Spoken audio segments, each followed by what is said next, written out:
I'm really excited to have Matthew Glover here as the keynote speaker for today. Matthew is currently with VegCapital, but he's been a really important part of the movement for many years now. And he's got extensive experience in philanthropy and business and activism. So let's give him a warm welcome. Hello, Matthew.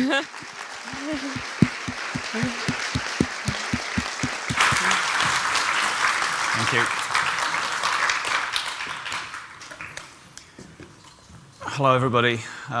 Really wasn't expecting so many people to be here, so I wished I'd prepared better. Yeah, so I'm going to be giving a talk about, well, just my thoughts on how we're making progress. I could be totally wrong. To Esther's point, there's lots of different ways that we can make progress, but here's just some of my thoughts. I wanted to start just by talking about the importance of conferences. I want to thank Liz and Esther and Roberta and the team for pulling this together, because I think the United Kingdom has really needed something like this for many, many years. So thank you.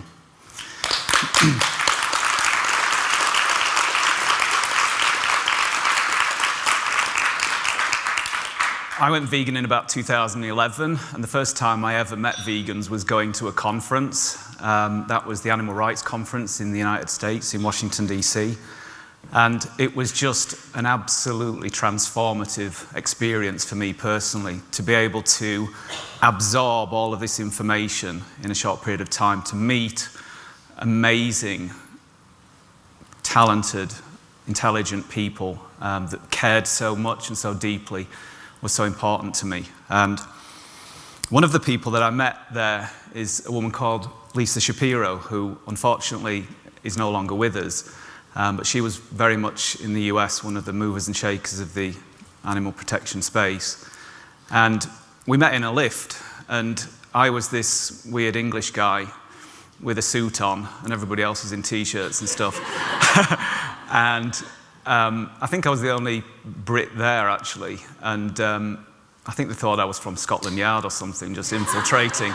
But Lisa was curious, and she said, "Why are you here, Matthew?" And I said, "Well, I'm just here to sort of work out what my role in the movement is going to be going forward."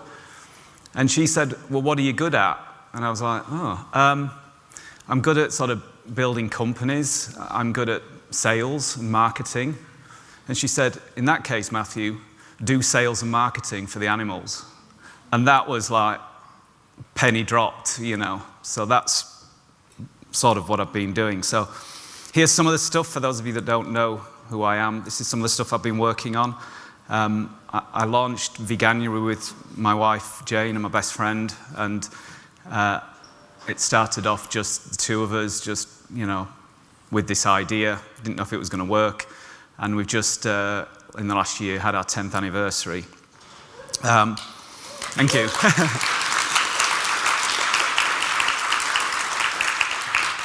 We also created $1 Million Vegan, where we tried to bribe the Pope with $1 million, asking him to go vegan for Lent. Unfortunately, it didn't work, but it was a lot of fun, and we sort of raised awareness. And the organisation still continues, and it's called Generation Vegan now, run by Naomi Hallam in the US, and it's been renamed GenV. I then launched VegCapital, which I sort of got burnt out with activism, so I thought I'll just go back to business stuff. So, and we've invested in over 30 plant-based companies.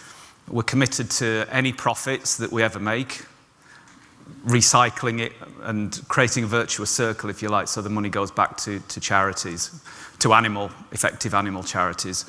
We haven't made any profits yet, unfortunately, so. Also launched VFC, which is a vegan fried chicken company, which you can see in some of the supermarkets in the UK. Then I'll talk about this, but the whole plant-based food sector started collapsing around us, so we decided to acquire Meatless Farm and merge Meatless Farm and VFC together. And then we bought a pie company, and more recently we bought a tofu company, because people don't buy fake meat anymore, they all want the healthy stuff, so we're into tofu now.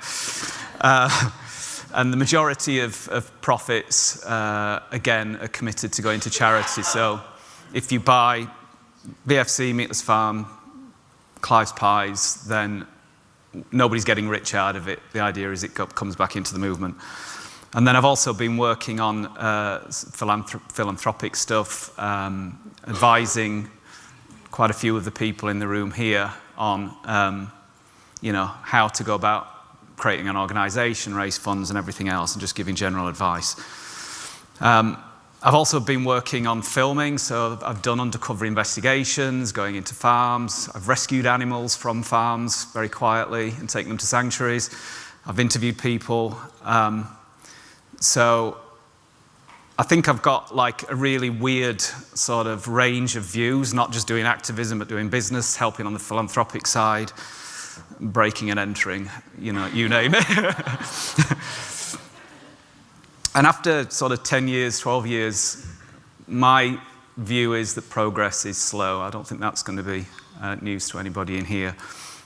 We are having some huge achievements and some great wins, and some of the people in here are doing amazing work.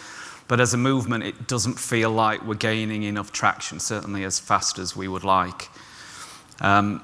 Meat consumption continues to rise, and if the projections are correct, then by 2050, it will be 70% worse than it is right now. And, just looking at the UK, people are slow to change. The numbers of vegans has been quite static over the last 3 or 4 years. Vegetarians have been about 5% of the population for as long as I can remember. So it's not like, we're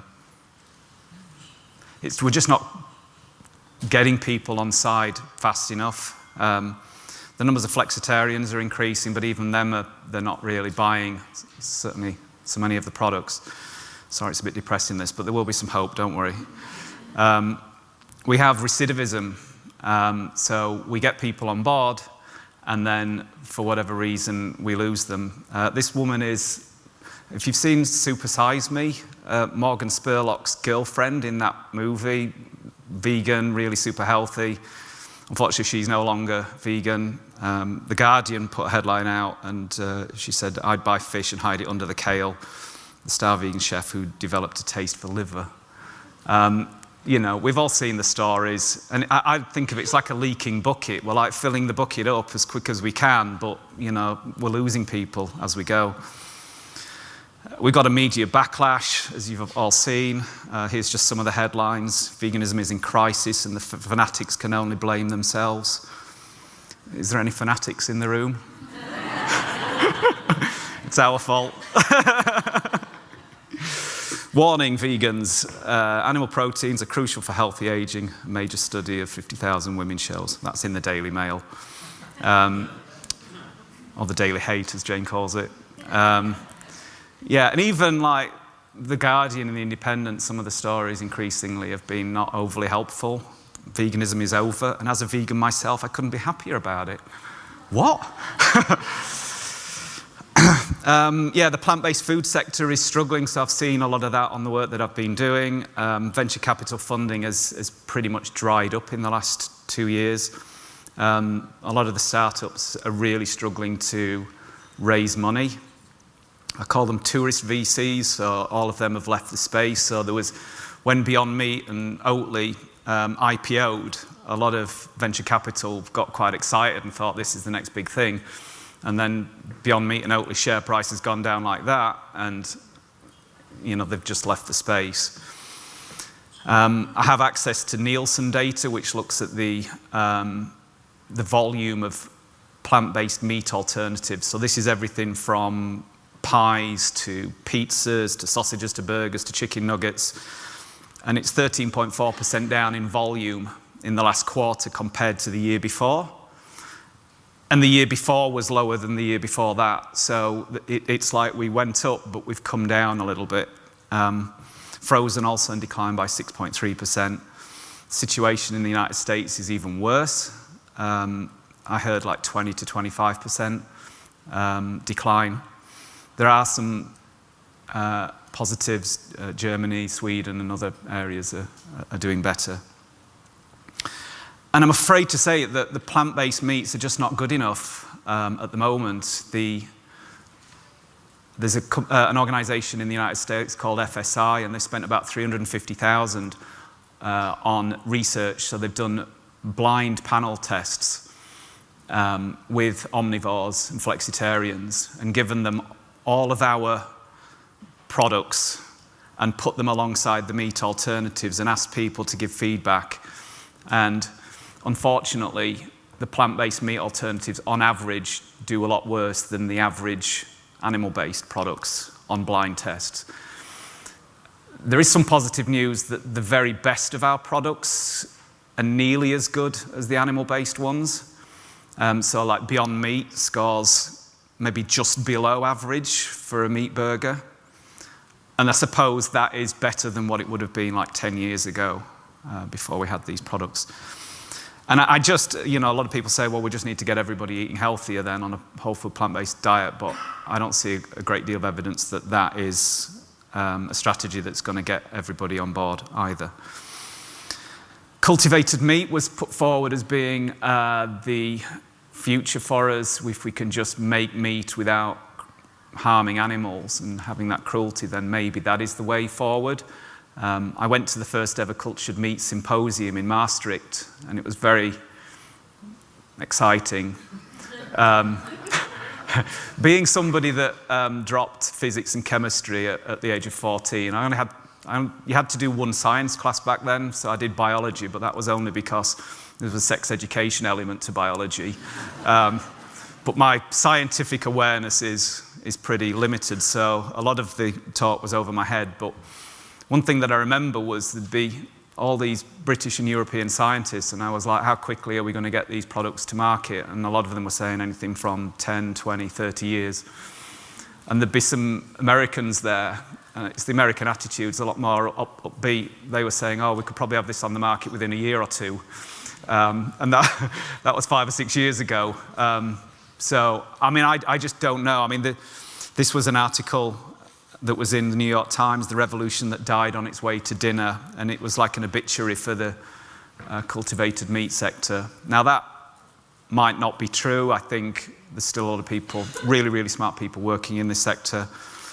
But I don't think we can rely on cultivated meat over the next 10 to 20 years to save the day, based on what I can see at the moment.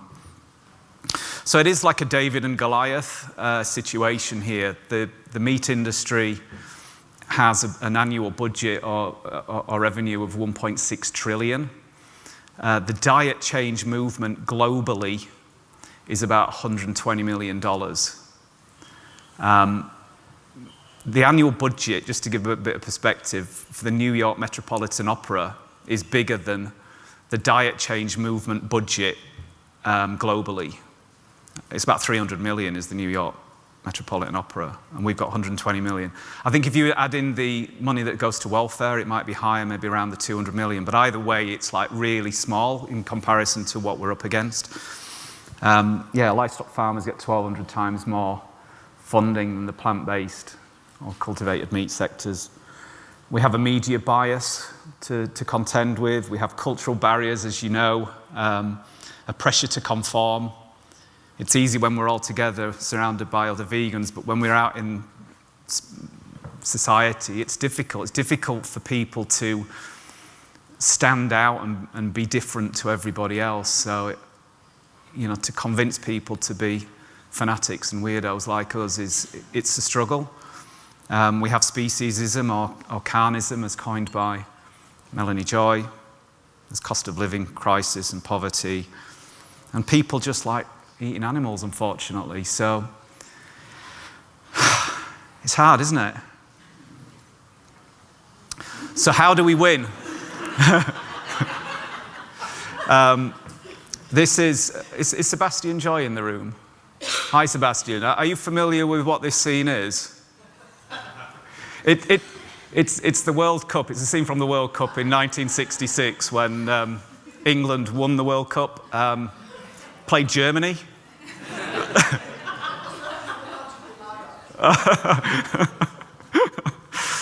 Yeah, it was 4-2.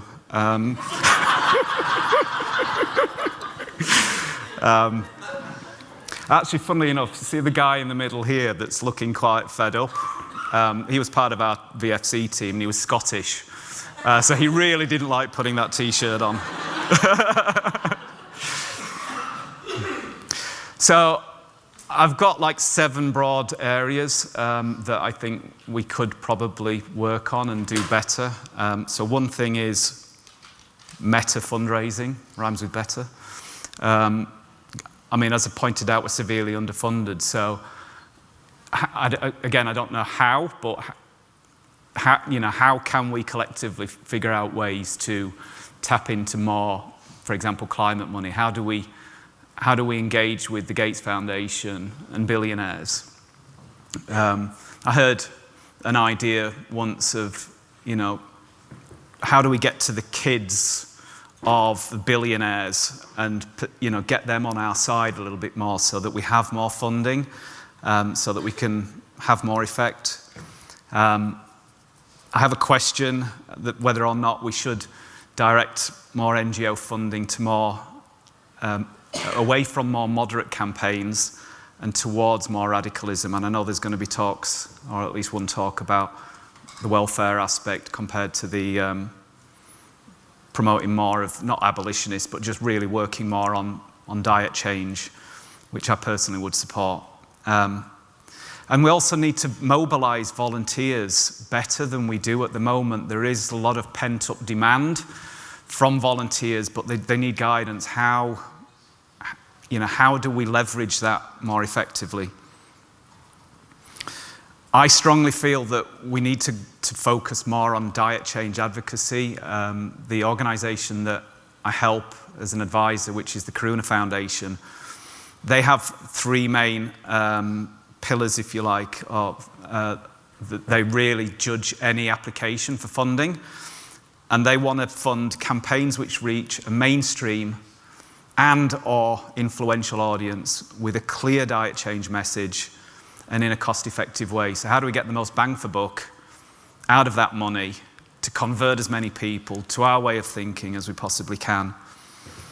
And with that, how do we win the hearts and minds of the majority of the public? I mean, how do we just get the people that are like more closely aligned with us on board? It might be the first stage, which I don't think we're doing very well at the moment.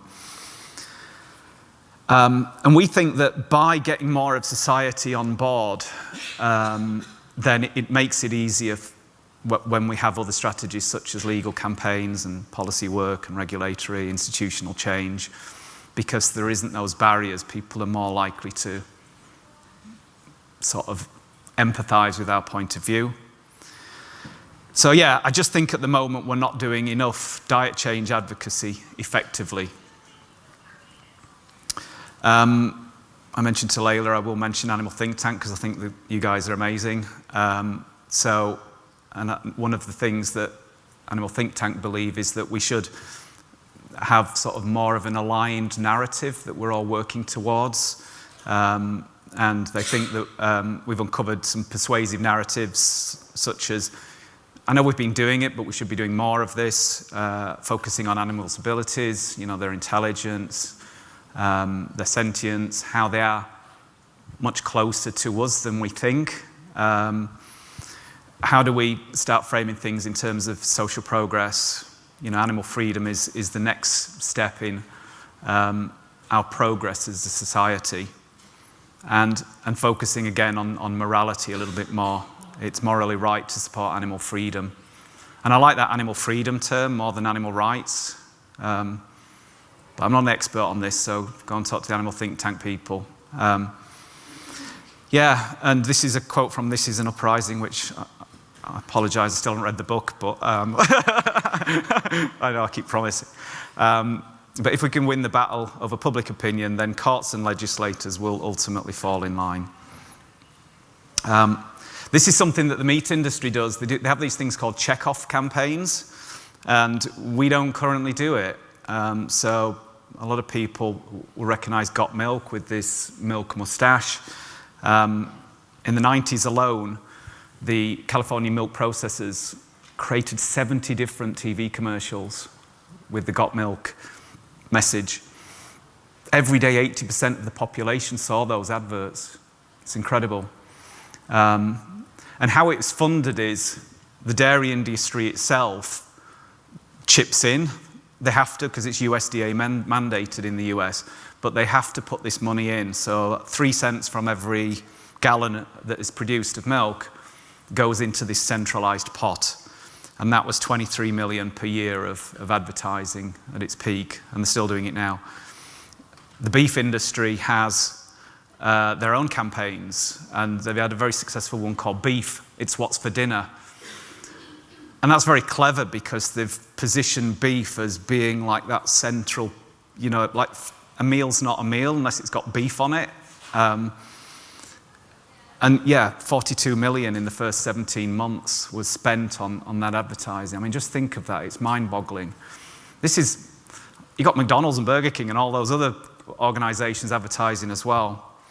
And how that is funded is, and sorry for this very speciesist term, but $1 from every head of cattle goes into this centralized marketing fund. And that allows this checkoff program to run these types of campaigns.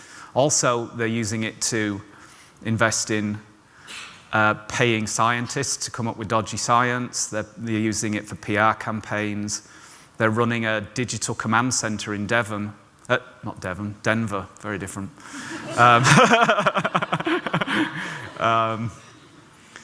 There could be the milk industry doing it in Devon as well. But yeah, they're just like monitoring the internet and social listening. And again, to my knowledge, we're not really doing anything like that. And then in the UK, you might have seen the Let's Eat Balanced campaign, which has been run this year over Veganuary to try and get people thinking less about eating plant-based and more about eating lamb and pork and dairy products. So I strongly feel that we should have a vegan checkoff campaign. What I don't know is how it's going to be funded, which comes back to the meta fundraising thing. You know, if we had more funding available, then we could do this type of thing. Yeah, I just generally think, you know, we need to fight back a lot harder than we are doing at the moment. It's not a criticism. It's just I'm just saying it's a reality. You know. So I feel like we could do more undercover investigations. We should do more mainstream media and PR campaigns. We need to do more debunking the misinformation. My friend Robbie's over here who's working on that. So we're trying, but we could do more of it. Targeted digital advertising linked to pledges. So I went vegan because it was an accident. I was on the internet. I was interested in environmental issues. I was vegetarian at the time, and there was this advert that caught my attention, and it said the video the meat industry doesn't want you to see. Like a clickbait sort of, ooh, what's that? So I clicked on it, and it was an advert, a video with Paul McCartney fronting it, and it was called the Glass Walls thing. And it was on a website called meat.org. I played it, I watched it. I thought, as a vegetarian, I'm curious, but obviously I'm already not eating meat. But there was scenes of cruelty in the egg and the dairy industry that I'd never really thought about. And I changed that day and became a vegan. My point is, I don't know, maybe I'm slightly biased because it got me on board, but I just think we should be doing a lot more of that. You know, you can get people for like £1, £2 maybe. You can turn them vegan. You know, it's a really, really cost-effective way of doing it. So how do we create like 10-minute videos that summarizes everything, that shows cruelty, that maybe talks about the health and environmental benefits, animal freedom, you know, moral progress as a society, all of that stuff. Put it all together in one video, bang, and let's put money behind it. I think we would get a lot more people on board. Persuasive organic campaigns, there's a lot of people doing it already, but we could do more. More non-violent direct action, movement building. I know a lot of you are working on this. Effective disruption. And I just think that the UK we could be a leader. I think we already are, but we could be the leader that really starts building a movement which then has a ripple effect into other countries. I think also we should be doing more lobbying. I remember there's I don't know if it's true or not, it could be a vegan animal rights urban myth, but there was somebody at, I think, an American conference that was speaking, and he asked the audience, he said, who in the audience would do whatever it takes for the animals? And everyone was like, yay, me, you know. Who in the audience would die for the animals? And everyone was like, yay, me, you know. And then he said, who in the audience would put a suit on for the animals? And it was like, tumbleweed. I'm not saying you have to wear a suit all the time. I'm just saying that, you know, maybe we do need to put a suit on and go and talk to people more than we are doing at the moment. And, you know, go and talk to people. How do we reform subsidies? How do we help set up a system so that farmers can transition easier to plant-based? How do we get more support for alternative protein development? There's not a lot of money going in there into the space at the moment in terms of institutional money. Not just that, how do we counter the influence of the meat industry? Because the meat industry is literally there all the time, taking politicians out for dinner, getting them drunk, flying them on holidays, and we're not able to do any of that. But how can we do more of it? Yeah, food sector regulation. You know, how can we lobby food businesses and companies to put labels, you know, maybe like tobacco advertising with, look, if you're buying these eggs, this is where it's come from, that type of thing. Implementing things like default veg, so in institutions, in canteens.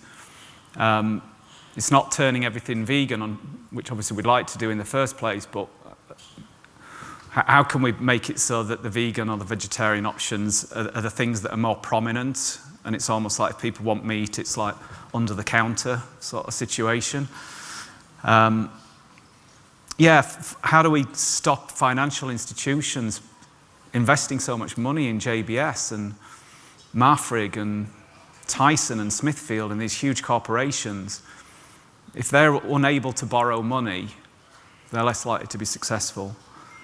And restrictions on factory farms. So these are just a few things. Obviously, there's a lot more we could talk about. And then artificial intelligence. I know there is a few people here that know way more about this than I do, and there's some talks that I'm looking forward to going to. But maybe we've got a 2 or a 3 year window of opportunity here to... Somebody recently explained it to me that imagine like 25 years ago, as a movement, we all figured out the importance of what Google was going to be and search. And we built, really focused on creating content, creating websites, so that our content was coming up higher on the search engines. Way before anybody else was really thinking about this, then we would have probably had a jump start. Well, we've got like a similar opportunity potentially right now with artificial intelligence. Yeah, how do we influence these large language models so that when somebody goes on to ask a question, you know, could you give me a recipe for a chicken curry recipe? That ChatGPT actually says, yeah, I can give you one, but have you thought about tofu? I know there's a lot of questions about bias in these organizations, so I can imagine a lot of people would freak out with that, and it's all gone too woke and everything, I know, but yeah, how do we influence the AI companies? How do we, at the moment, the mission statements from Anthropic and OpenAI and Google are all about advancing humanity, you know, making life better for human beings. How can we get to those organizations and influence them to think it's actually, yeah, of course we need to care about humanity, but what about the other animals that we share the planet with? And if we can lobby those organizations, that might make a difference. How do we use AI tools to improve our collective effectiveness comes down to training and everybody having an open mind to this. How do we use AI to change the current narrative, and win the debates online? We can build strategies around that so that we intervene in more and hack and intercept conversations and give correct information and not biased. Well, our bias. Depends which way you look at it. How do we use AI to develop? AI can help us develop better strategies potentially. How do we use AI to develop better food technology? I don't have the answers. When I was at school, our computers were called BBC computers, and they just really couldn't do anything. I thought these things are never going to catch on. So I'm behind the curve generally on technology, but I do think that maybe we can fast track our development by utilizing AI, particularly over these next 2 or 3 years. And how can we apply all those learnings from other social justice movements, but then fast track our progress? So going back to the David and Goliath analogy, maybe the slingshot is AI, and we're firing truth at Goliath. Does that work as an analogy? Cool. I'm nearly done. You'll be grateful to hear. We are winning some battles. Hope I wasn't too depressing to you all, and there is hope. There are more vegans in the UK now than there were 10 years ago. I think when we started Veganuary, there was about 150,000, and I think there's about 1.5 million, something like that now, depending on strategies. There's certainly, even though there's maybe not as many options as there were 2 years ago in the supermarkets and on restaurant menus, there's still way more than there was in the past. And we're doing so much with so little. We are influencing food companies. We're influencing universities. Where's the Animal Rising people? And the plant-based treaty people? Exactly. We are influencing these organizations. And we've got so much passion. So we're making a difference. The UK passed the Animal Welfare, the Sentience Act recently. We are getting meat reduction in some countries like Germany and Sweden. There is a degree of it happening in the UK where beef and pork consumption and dairy consumption's going down, but people moving more towards chicken and fish potentially. And this is really important. I think things would be a lot worse if it wasn't for us. The world would be a lot worse for farm animals if it wasn't for what we were doing. So we must continue. And I've just started thinking about this in terms of an ice cube. Bear with me. If you had an ice cube in a room at -2 degrees and then the temperature warmed up to -1 degrees, it's still an ice cube, it still looks the same. And even at freezing point, the ice cube looks the same. And I like to think that maybe -2 degrees was like 2004, and -1 degrees was 2014, and we're at freezing point now, and it doesn't look like anything's changed, but actually the temperature's risen. And by 2034, we might be at +1 degrees, and we might start to see a little bit of melt around the edges. We might start seeing some progress. And then over the coming years, the ice cube melts away. So, I don't know what the time scale is, but it could be by 2050, 2100. I'm aware that there's a climate change aspect to this, so if we do get 4 degrees of warming, we might all be fucked anyway. So how am I doing for time? That was quicker than I was. Oh no, that's perfect timing. I'm done. Thank you.